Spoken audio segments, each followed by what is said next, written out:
جانتے ہو اس اذیت کو جب کوئی ہر لحاظ سے پیچھے رہ جائے، تم سے امیدیں لگانے والے بھی واک آؤٹ کر جائیں، یعنی تم سے امیدیں ہی ہٹا لیں، تم اپنے سبلنگز، اپنے بہن بھائیوں سے پیچھے رہ جاؤ اور ہر طرح سے ناکام ہو جاؤ،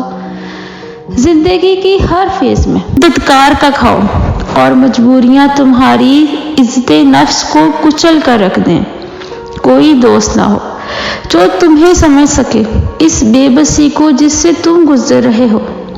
جب معمولی سی بات پر ہر کوئی تم کو نیچ ذات کا سمجھے، تمہیں گالی گلوچ سننا اپنی ذات کا حصہ لگے اور وہ تمام خواب جو تم نے دیکھے تھے کہیں دفن ہو گئے ہوں